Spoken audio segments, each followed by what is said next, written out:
कक्षा 9 का पहला पाठ फ्रांस की क्रांति, जो कि कक्षा 10 के लिए महत्वपूर्ण है, प्रस्तुत है। फ्रांस की क्रांति 1789 ईस्वी। 14 जुलाई 1789 ईस्वी को फ्रांस के शहर पेरिस में एक जनसेना का गठन कर बास्तील के दुर्ग और जेल को तोड़ डाला गया। ये जनसेना में लगभग 7,000 पुरुष और महिलाएं, जो कि फ्रांस में एक टाउन हॉल के सामने जमा हुई और उन्होंने सशस्त्र लड़ाई में बास्तील के कमांडर को मारा और बास्तील के दुर्ग में जो कैद खाने में कैद थे उनको हटा दिया गया। हालांकि उनकी संख्या केवल 7 ही थी। बास्तील के किले को सम्राट की निरंकुश शक्तियों का केंद्र माना जाता था और फ्रांस की जनता उसको घृणा का केंद्र से देखती थी। लोगों ने अत्यधिक विरोध किया राजा का और फ्रांस के सम्राट को एक सार्वजनिक जगह पर फांसी पर लटका दिया गया। नीचे चित्र के माध्यम से फ्रांस के लोगों का विद्रोह राजा के खिलाफ दिखाया गया है। और बास्तील का दुर्ग निरंकुश शक्ति का प्रतीक था, उसको लोगों ने इस तरह से जला दिया और धू धू के जल रहा है। ऊपर नीचे 2 तस्वीरें आपको दिखाई दे रही हैं। फ्रांस में आखिर ऐसी परिस्थितियाँ क्यों पैदा हुई, इसी पर हमने इस पाठ को आगे पढ़ना बच्चों।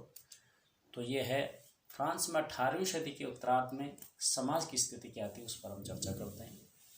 सन 1774 में बूर्बो राजवंश का लुई 16वां केवल 20 वर्ष की उम्र में फ्रांस की राजगद्दी पर बैठा था। उसका विवाह ऑस्ट्रिया की रानी एंटोइनेट से हुआ था, जिसमें काफ़ी खर्च हुआ था। जब उसका राज्याभिषेक किया, उन्हीं राजा वो बना, तो राजकोष बहुत खाली था, क्योंकि उस समय फ्रांस में एक युद्ध चल रहे थे। लेकिन इसके पश्चात भी जहाँ जनता बहुत वित्तीय संकट, देश और जनता वित्तीय संकट से जूझ रही थी, राज दरबार और राजा की शान शौकत और फिजूल खर्ची में कोई कमी नहीं थी। फ्रांस में पूरी आबादी का 90% भाग जनसंख्या का किसान थे और 60% जमीन कुलीन, चर्च और तृतीय स्टेट के अमीरों के अधिकार में था। यानी गरीब लोगों के पास ज़मीन बिल्कुल नहीं थी, बहुत कम थे। इसके अलावा फ्रांस ने अमेरिका के 13 उपनिवेश ब्रिटेन से खाली कराने के लिए अमेरिका की मदद की, जिसमें 10 अरब लिब्रो तो पहले से अमेरिका पे कर था, फ्रांस पे कर भार था। 13 अरब लिब्रो अमेरिका की मदद करने के पश्चात युद्ध के बाद फ्रांस पर और कर भार हुआ, जिसका पूरा जो भार था तृतीय स्टेट के जनसाधारण लोगों पे थे।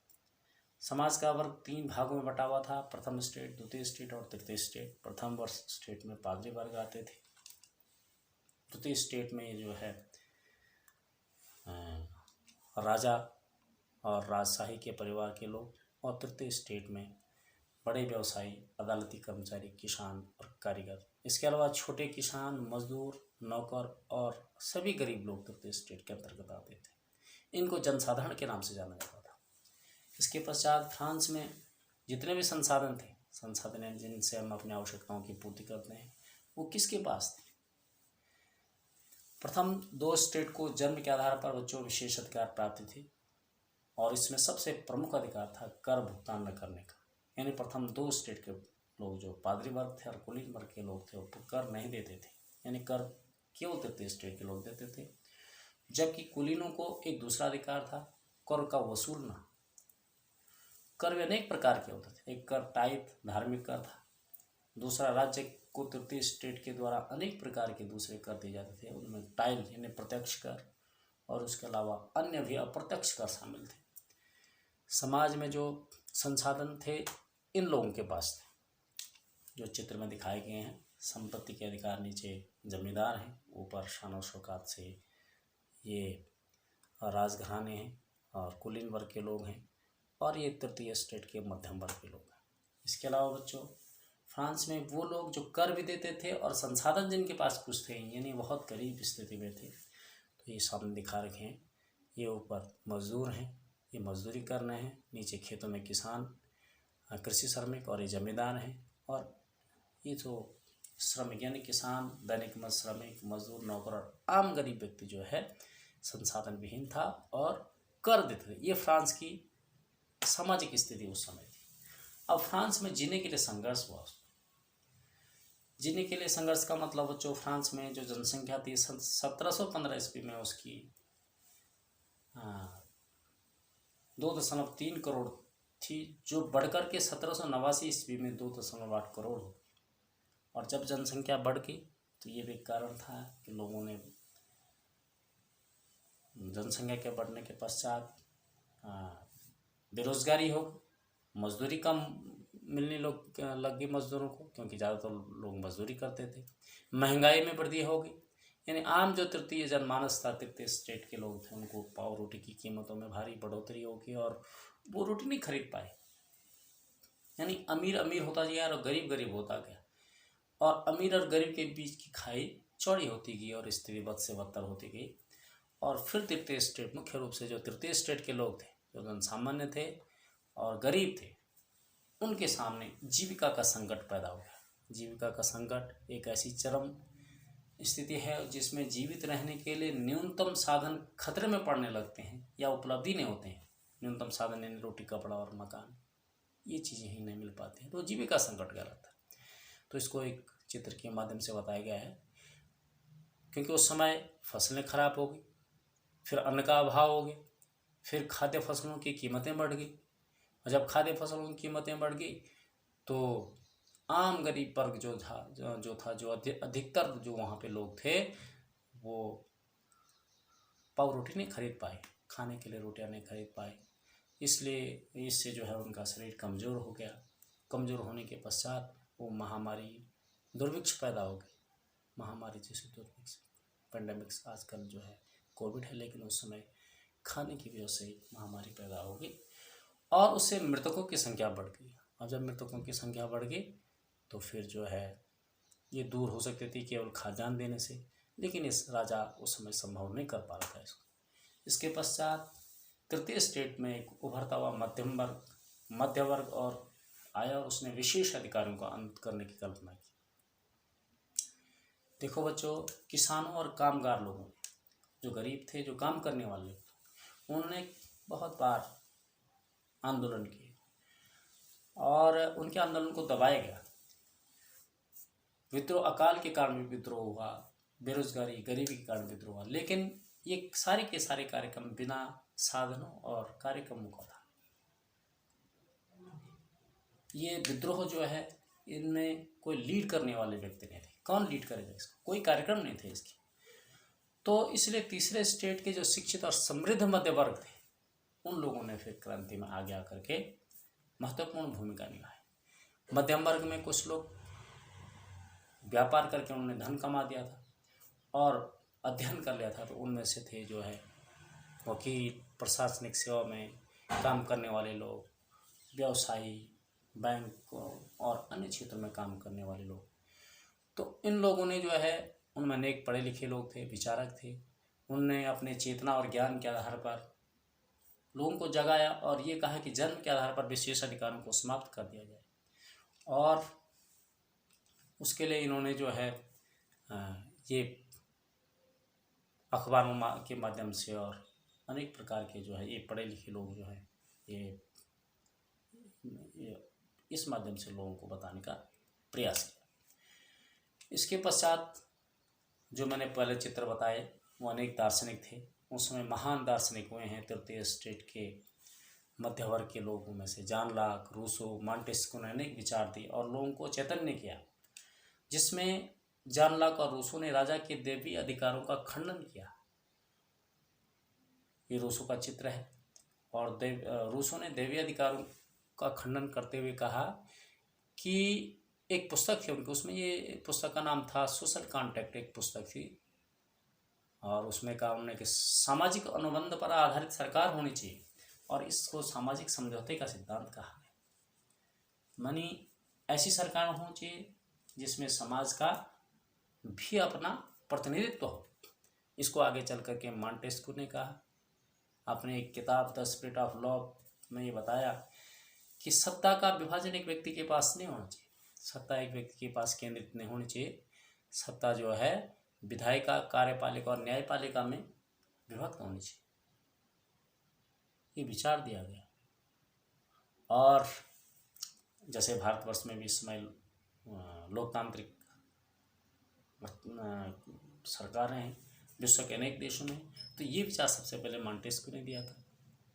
इसके अलावा बच्चों दार्शनिकों के विचारों को अनेक जगह काफ़ी हाउसों, गोष्ठियों, अखबारों और पुस्तकों में, नुक्कड़ों पे, नाटकों के द्वारा बताया गया और समाज में व्यापक प्रचार प्रसार किया गया। और फिर लोगों के मन में ये आया कि भाई राजा के विशेष अधिकारों को समाप्त किया जाना चाहिए और उसका विरोध होना शुरू हुआ। फिर बच्चों फ्रांस में राजशाही के दौरान एक स्टेट जनरल थी, उसका नाम प्रतिनिधि सभा भी था। प्रतिनिधियों की एक सभा थी जिसमें नए कर लगाने के लिए बैठकें होती थी और उसमें प्रत्येक स्टेट के सदस्य बैठते थे और 300 प्रथम स्टेट से 300, द्वितीय स्टेट से भी 300 और तृतीय स्टेट से 600 सदस्यों वाली एक स्टेट होती थी। ये नीचे बैठे हुए थे, आमने सामने जो है प्रथम और द्वितीय स्टेट के लोग यानी पादरी और कुलीन वर्ग के लोगों की एक संस्था है, सभा है। उसके पीछे तृतीय स्टेट के लोग खड़े हैं, उनको बैठने के लिए स्थान नहीं मिलता था, जबकि इनकी संख्या 600 होती थी और सबसे बहुत बड़ी जनसंख्या का प्रतिनिधित्व ये करते थे जो कर भी देते थे। तो रूसो ने अपनी पुस्तक द सोशल कॉन्ट्रैक्ट में लोकतांत्रिक अधिकार में प्रस्तुत करके कहा था कि सभी को मताधिकार होना चाहिए। लेकिन बच्चों आपको ये बताया जाए, बता दूं मैं, जो प्रतिनिधि सभा थी उसमें सभी को मत देने का अधिकार नहीं था और इसका भी प्रतिनिधि सभा में जो है विरोध किया गया। ये कहा गया कि तृतीय स्टेट में जो 600 सदस्य हैं उनको भी मत देने का अधिकार होना चाहिए, ताकि वो जो है बहुत बड़ी जो आबादी है फ्रांस की, उसकी बातों को स्टेट जनरल या प्रतिनिधि सभा के सामने रख सकें। इसके अलावा फिर क्रांति की शुरुआत होगी। एक तरफ तो राजा के विशेष अधिकारों का जो है विरोध किया जाने लगा। ये सभी तृतीय स्टेट के जो मध्य वर्ग, जो पढ़ा लिखा वर्ग था, उसके नेतृत्व में, उनके सौजन्य से ये कार्य आगे बढ़ रहा था। अब राजा ने जो है बच्चों 5 मई सन 1789, 5 मई 1789 को 175 वर्षों के बाद राज्य यानी फ्रांस देश में जो है नए करों को लगाने के लिए या नए करों के लिए एक जो है स्टेट जनरल की बैठक बुलाई, जिसमें मैंने आपको पहले भी बता दिया है 1200 सदस्य थे, 300 प्रथम स्टेट के, 300 द्वितीय स्टेट के और 600 तृतीय स्टेट के सदस्य थे। इन्होंने भाग लिया और बैठक जो है वारसाई के आलीशान भवन में बुलाई गई थी। तृतीय स्टेट को मैंने जैसे आपको बता दिया कि मताधिकार का कोई मत का कोई अधिकार नहीं था, लेकिन तृतीय स्टेट के नेतृत्व करने वाले 600 सदस्य जो थे ज़्यादा शिक्षित थे, समृद्ध थे और उन्होंने इसका विरोध करना शुरू कर दिया। उन्होंने कहा कि 600 हम जो सदस्य, हमको भी मत देने का अधिकार दिया जाए और उनके साथ साथ उनके पास समाज में महिलाओं और कारीगरों और अन्य लोगों की लगभग 40,000 शिकायतें और मांग पत्र जो है राजा के सम्मुख रखा गया। यानी राजा का विरोध कर के रूप में एक ये पत्र थे। आपको ये बता दें बच्चों, जो किसान, महिलाएं और कारीगर, इन तीनों के तीनों जिनकी संख्या बहुत ज़्यादा थी और कर भी जो देते थे, इनको स्टेट जनरल ने प्रतिनिधि सभा में जो है शामिल होने पर पाबंदी थी, ये प्रवेश ही नहीं कर सकते थे। तो सभी को मताधिकार का जो प्रस्ताव था राजा द्वारा अस्वीकार कर दिया गया और उसका विरोध करते हुए 600 जो सदस्य थे वो प्रतिनिधि सभा से बाहर आ गए। इस प्रकार बच्चों तृतीय स्टेट ने विरोध करते हुए जैसे प्रतिनिधि सभा से बाहर आए, ये हिम्मत दिखाई, तो 20 जून सन 1789 ईस्वी को प्रतिनिधि सभा जो सभी 600 प्रतिनिधि थे, उन्होंने पूरे जनमानस को इकट्ठा करके वारसाई के एक टेनिस कोर्ट में सारी की सारी भीड़ जमा हो गई। हजारों की संख्या में नीचे दिखा रखा है, वारसाई के टेनिस कोर्ट में भीड़ दिखा रही, अनेक लोग इसका प्रतिनिधि कर रहे हैं। उनने स्वयं को नेशनल असेंबली घोषित कर दिया। उन्होंने कि राजा की असेंबली को, प्रतिनिधि सभा को जो है नहीं माना और राजा की शक्तियों को कम होने की मांग उन्होंने की और उन्होंने कहा कि जब तक राजा की शक्तियों को कम होने का संविधान तैयार नहीं होता है तब तक ये असेंबली नेशनल असेंबली बनी रहेगी और आपको बता दें बच्चों, इसका नेतृत्व दो लोग कर रहे थे, ये मिराबियो और आबोसी। मिराबियो जो थे कुलीन वर्ग से थे और आबियो से पादरी वर्ग के से थे। इसका मतलब ये दोनों के दोनों प्रथम और द्वितीय स्टेट उच्च कुलों के थे। क्रांति के पश्चात फ्रांस में कुलीनों और जमींदारों की स्थिति, जब क्रांति होगी, और आपको ये बता दें ऐसी क्रांति के दौरान जो ये मैं आपको पहले भी बता चुका हूँ, नेशनल असेंबली घोषित हो गई थी और ये वर्साई की टेनिस कोर्ट में जो क्रांति हो रही है उसके पश्चात बच्चों फ्रांस में ये लगा, लोग आम जनमानस को ये लगा कि राजा ने सेना को भेज दिया है और पूरा का पूरा क्षेत्र जो है, जो ज़मीन है उस पर लठैतों और डकैतों के द्वारा राजा ने जो है तहस नहस करने के लिए तैयार कह रखा है और आग लगाने के लिए कह दिया। लोगों में जो है एक विद्रोह की भावना राजा के मन में पैदा हो गई और सारे के सारे जो है क्रांति में आ गए। कुलीन वर्ग के परिवारों को जो है लूटना शुरू कर दिया तृतीय स्टेट के लोगों ने जन सैलाब में, और कुलीन वर्ग के जो ये लोग थे इस चित्र में दिखाया गया है अन्य देशों में शरण लेने जा रहे हैं। उसके अलावा जो है बास्तील के दुर्ग को, जैसे मैंने सबसे पहले बताया था, इस तरह से उन्होंने नेस्त नाबूद कर दिया, जो कि घृणा का केंद्र था। ये कहा गया था यहीं से राजा ऐसी गतिविधियों को संचालित कर रहा है और जो गरीब लोग हैं उन पर अत्याचार हो रहे हैं। और कुलीनों और पादरियों के जो खाद्य गोदाम थे, जो दुकानें थी बड़ी बड़ी तृतीय स्टेट के जमींदारों की, उनको लूटा गया और लूट करके कुछ सामान ले गया और उनको आग के हवाले कर दिया गया। और कुलीनों की जो जागीरें थी, क्योंकि राजा ने जागीरों में बांटा रखा था और वहाँ से वो करों को लेते थे और जनता पर अनेक अत्याचार करते, उन पर हमले करने शुरू कर दिया तृतीय स्टेट के लोगों के द्वारा। और कुलीन वर्ग के लोग थे जागीरों छोड़ करके भागते हुए दिखाई दे रहे हैं। उसके अलावा बच्चों फ्रांस में फिर संवैधानिक राजतंत्र बन गया। मॉन्टेस्क्यू ने कहा था, मैंने आपको पहले भी कहा, मॉन्टेस्क्यू ने क्या कहा था कि सरकार ऐसी होनी चाहिए जो कि एक व्यक्ति के पास सत्ता न हो, और सम्राट की शक्तियों को कम कर दिया गया। सम्राट की शक्तियों को जैसे इसमें दिखा रखा है, न्यायपालिका, कार्यपालिका और विधायिका में बांट दिया गया। विधायिका में चुने हुए 745 सदस्य होते थे, निर्वाचक वोट दे करके लोग उनको चुनते थे। राजा पर जो है विधायिका और मंत्रियों का नियंत्रण था और न्यायपालिका का नियंत्रण था। राजा की शक्तियों को बहुत कम करने के साथ साथ जो है समाज को में मत देने का अधिकार दिया गया। मत देने के में जो है दो भागों में नागरिकों को बांटा गया, एक सक्रिय नागरिक और निष्क्रिय नागरिक। यानी सक्रिय नागरिक वो थे जो 25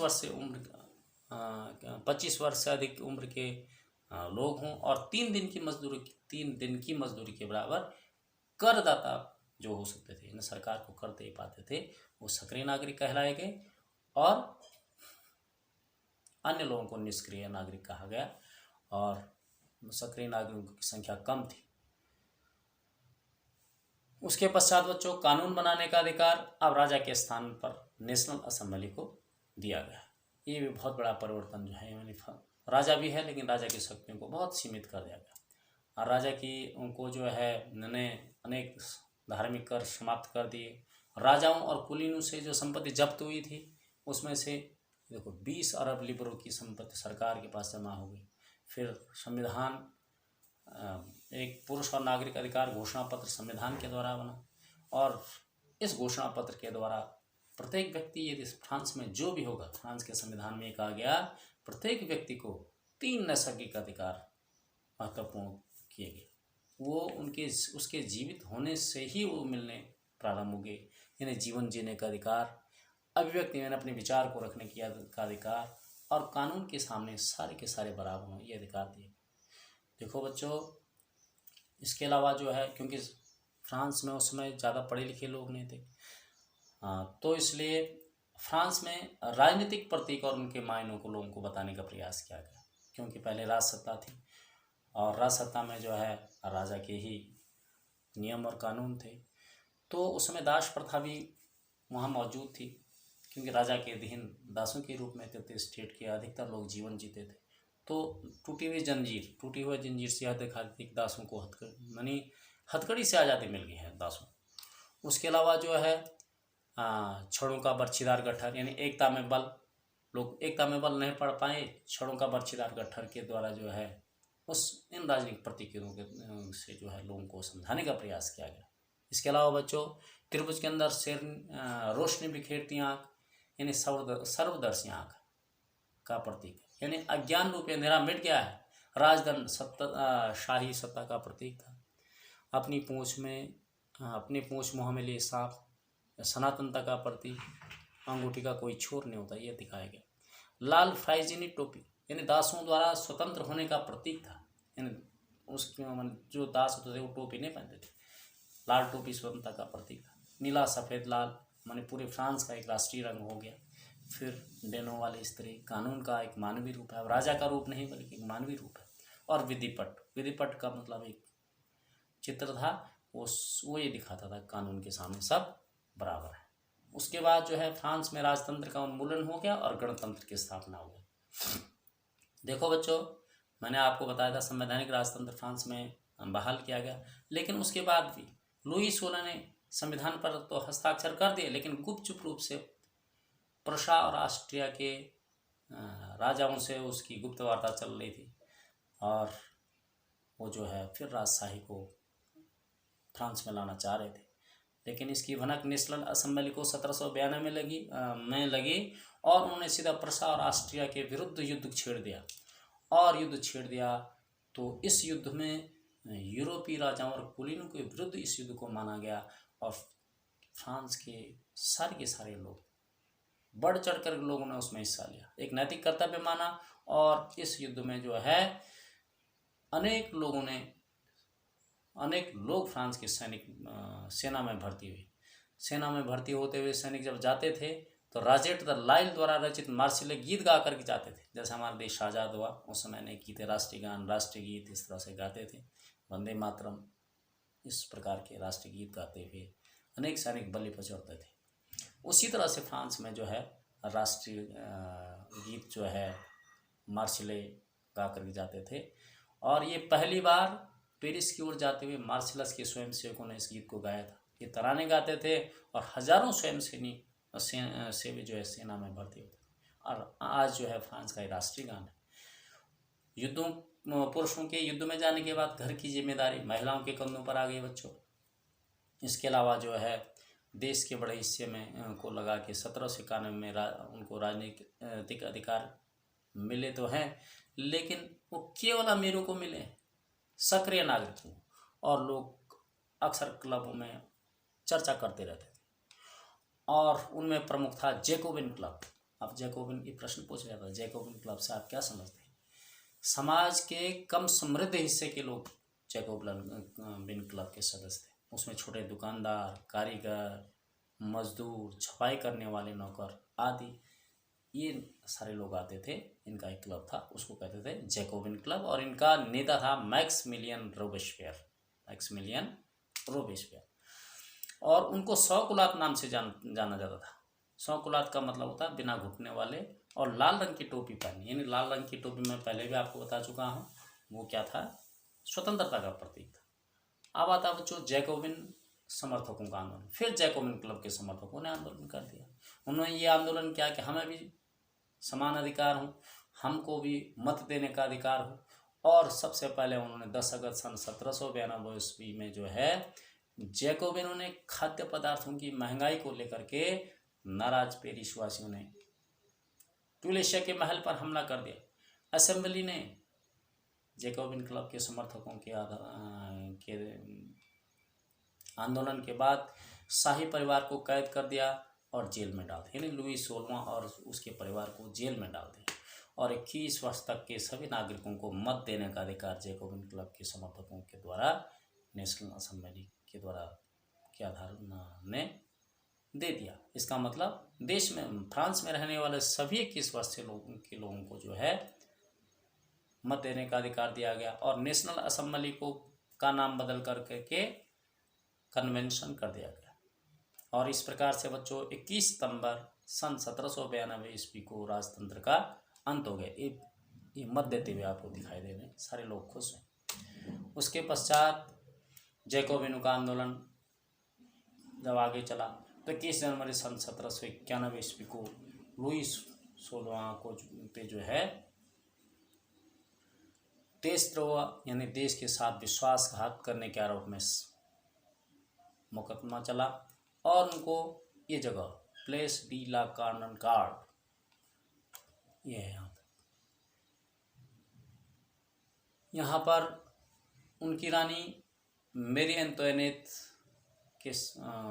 को और उन दोनों को फांसी पे लटका दिया गया और राजतंत्र समाप्त हो गया।